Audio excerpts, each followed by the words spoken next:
warahmatullahi wabarakatuh. Salam Rahayu, Sabung Dumadi untuk kita semua. Pada malam hari ini kita berkesempatan untuk berkunjung di salah satu bendungan yang berada di perbatasan Subang Indramayu.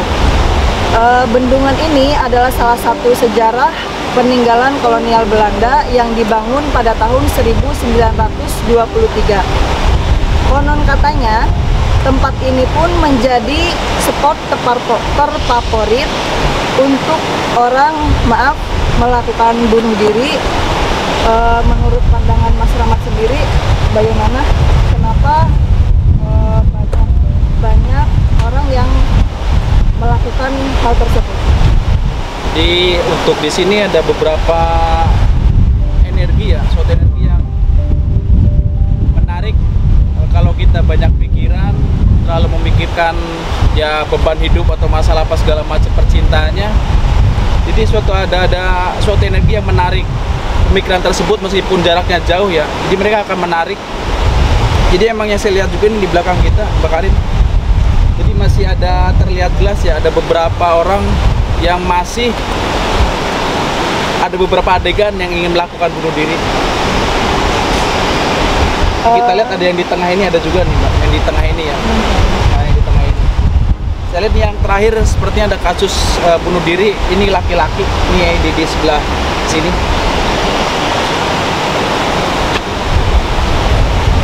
Jadi di sini juga emang banyak yang saya dengar, ada beberapa kasus anak yang tenggelam, yaitu yang pemancing, yaitu ibaratnya yang mencari ikan di sekitar lokasi sungai ini. Banyak yang sering menemukan mayat yang terbawa hanyut, nanti ketemunya di sebelah sana ujung di seberang. Dan juga katanya ada sosok yang selalu menampakkan diri, tapi katanya sosok itu hanya menampakkan ke kaum laki-laki saja. Kenapa seperti itu? Apakah dia mempunyai dendam terhadap kaum Adam atau seperti apa? Itu sosoknya yang saya dengar juga sih, emang katanya sih kuntilanak merah ya, sering membawa payung. Cuman yang saya lihat itu bukan kuntilanak merah yang Bapak lihat. Itu sahabat JD, itu bukan kuntilanak merah. Jadi yang saya lihat itu seperti noni-noni Belanda yang menggunakan pakaian khas Belanda, dia menggunakan sarung tangan. Kenapa bisa merah? Karena di sini ada beberapa luka, saya lihat ya, ada beberapa luka bekas tusukan. Jadi yang membuat merah itu di merah darah. Tapi hanya sampai ke sini ya, si warna merahnya, jadi nyampe bawah sini itu tetap berwarna putih Mbak Arif. Ini sosoknya ada di sebelah kiri jembatan, di sebelah sana. Nanti kita akan coba jalan ke sana ya, kita akan coba mendekati sosoknya. Kita juga ingin tahu kenapa dia suka kaum laki-laki. Terus juga kenapa, apakah ada dendam tersendiri terhadap kaum Hawa, atau seperti sejarahnya nanti kita akan kupas di tengah jembatan. Kalau gitu langsung aja. Oke, siap.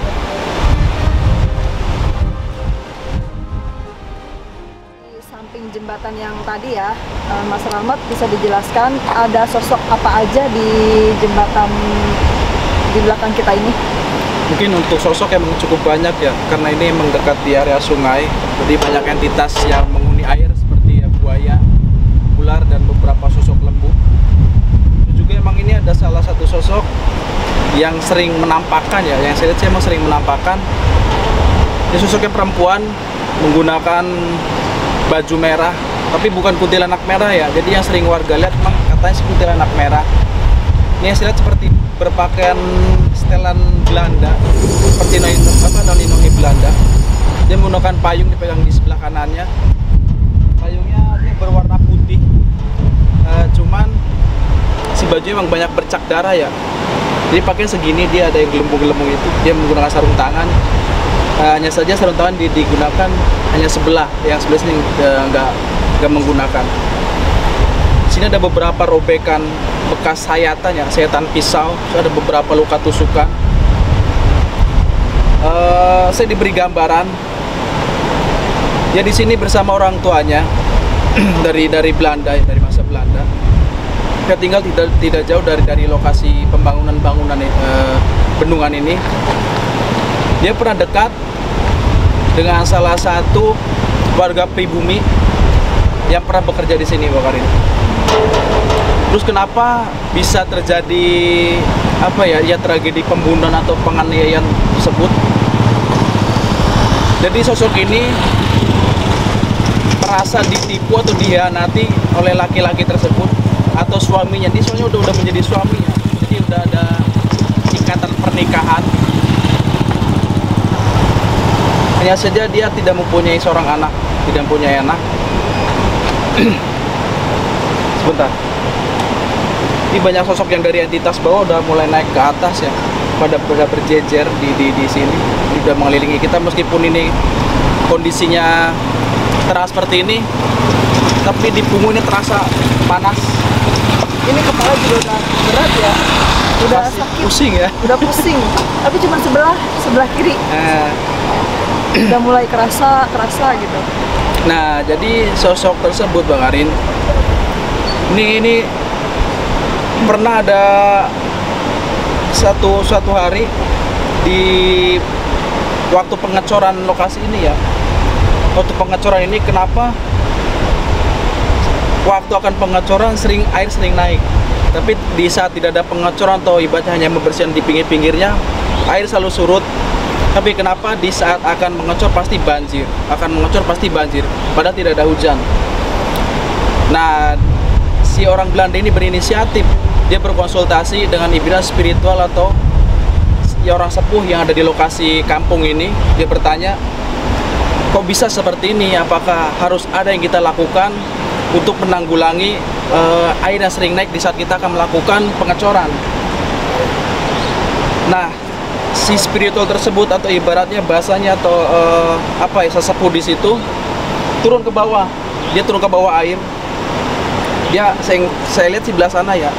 Hanya saya di posisinya lagi agak surut. Cuma ini emang tadinya luas banget. Yang saya lihat ini luas banget, Bang Karin.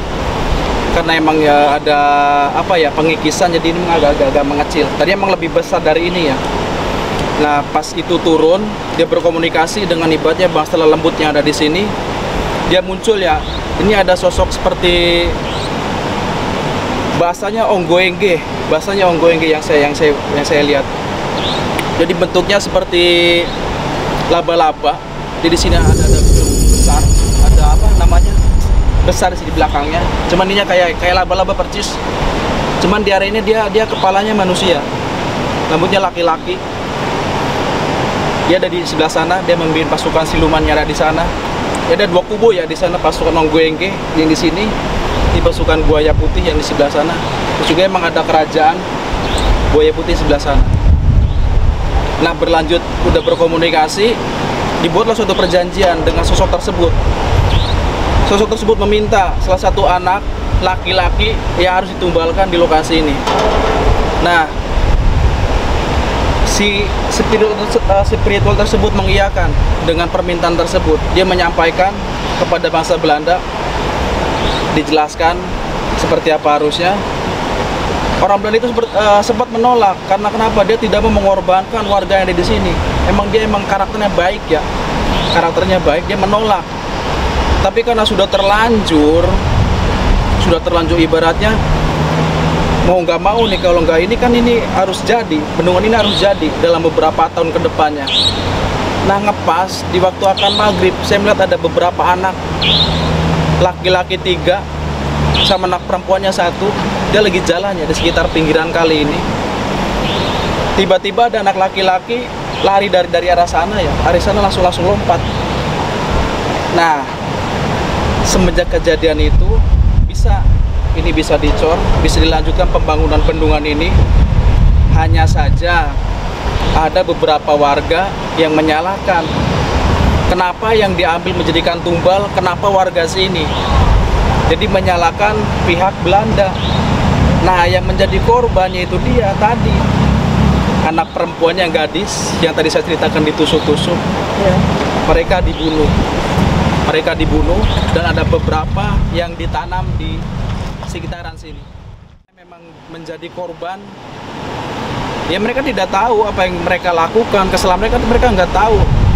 Kok saya ibaratnya sampai jadi dikepung itu, rumah mereka dikepung. Nah, kenapa sosok perempuan ini dendam terhadap laki-laki? Jadi suaminya itu bukan membela ya, suami itu bukan membela istrinya yang orang Belanda itu, tapi si suami itu malah membela warga-warga sekitar. Jadi menyalahkan, oh kenapa kamu tega mengorbankan ibaratnya anak kecil ada di sini untuk jadikan tumbal di pembuatan bangunan ini ya. Saya kurang tahu itu ditanam sebelah mana ya, cuman emang anak itu emang tenggelamnya di sebelah sana. Nah, dibunuhlah si perempuan itu sama keluarganya, sama ibunya, sama orang tuanya. Kan yang mereka dengar anak itu jadikan tumbal. Jadi yang 3 orang itu, emang 3 orang keluarga orang Belandanya, itu dijadikan tumbal di sini. Mereka ditanam di beberapa spot lokasi ada di sini. Saya nggak berani menyebutkan di mana tepatnya ya. Cuma emang saya merasa emang ada beberapa kebencian, kesedihan, sama dendam. Jadi emang yang saya lihat yang bakarinya, emang orang Belanda itu baik yang di sini. Mereka ibaratnya nggak kerja paksa, tanpa ibaratnya memaksa warga untuk bekerja, nggak ada. Jadi mereka emang sukarela bekerja di sini dengan bayaran yang sesuai, yang setimpal. Ya memang karena ibaratnya ada kasus seperti itu, karena ada air yang tidak mau surut saat ada proses pengecoran. Terus juga ya memang ada beberapa entitas yang meminta tumbal ya, tumbal manusia, makanya dijadikan alasan untuk yang menghabisi orang-orang Belanda tersebut. Cuman yang sering menampakkan sih ini ya, sosok perempuan Noni ini. Nanti kita akan coba berikan sedikit gambarannya seperti apa. Memang perempuan cantik, dia lebih tinggi dari Mbak Karin, agak tinggi. Rambutnya ikal, keriting, agak kuning. Di sini ada luka sayatan sama tusukan. Yang paling ngeri sih di orang tuanya ya, yang ayahnya yang saya lihat sih. Jadi itu seperti diseret, padahal dia baik loh. Saya merasa memang dia yang saya lihat dia tuh baik terhadap warga pribumi, dia baik, dia memperhatikan kesehatan, segala macam makanan dia perhatikan. Tapi kok kenapa sampai terjadi ya pengkhianat seperti ini?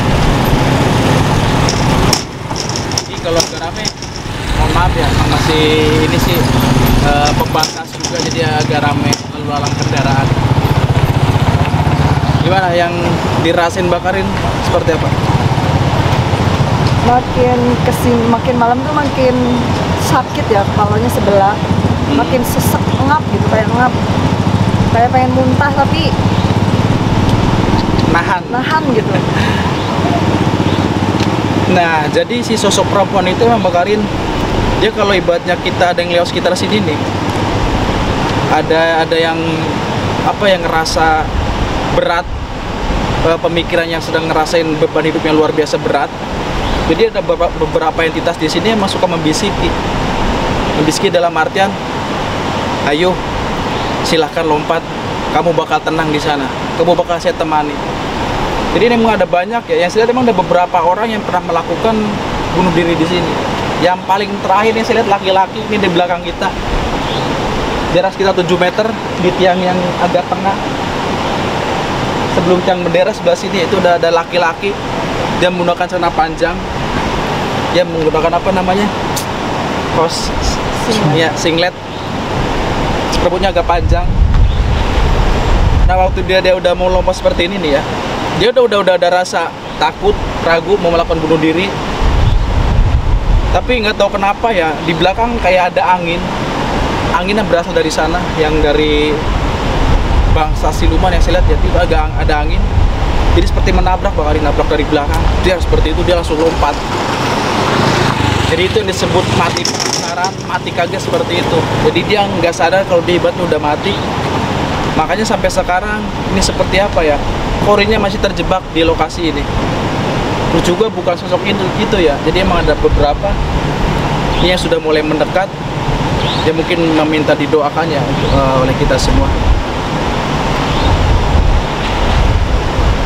Ini juga kan lagi ada pembangunan ya, lagi ada relokasi bantaran sungai ke katanya juga yang saya dengar kemarin memang banyak gangguan-gangguan yang mengganggu para pekerja di sini. Ini kerjanya kadang-kadang sampai 24 jam loh di sini. Jadi emang yang di sini tuh nggak nyaman mereka bekerja seperti itu, nggak tahu waktu bahasa mereka itu. Tapi Jadi mungkin kebetulan pas kita kesini ini nggak lagi 24 jam. ini nggak lagi 24 jam, memang lagi stop. Tapi katanya sih yang di sebelah sana masih tetap berjalan ya. Ini kita pengen ke jembatan, cuman saya ngerasa nggak kuat sama apa ya, sama gesekannya saya ngerasa muanya nggak kuat. Ini mau coba ke sana. Coba. Ini boleh?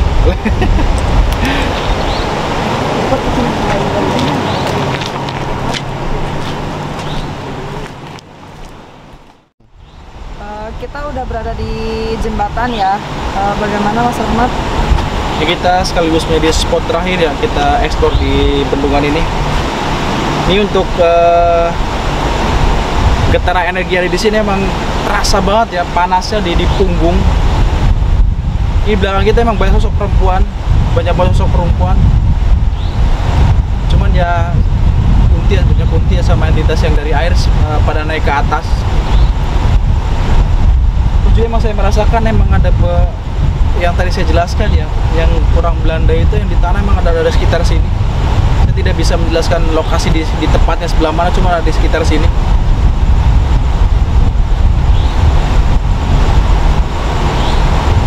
Sebentar.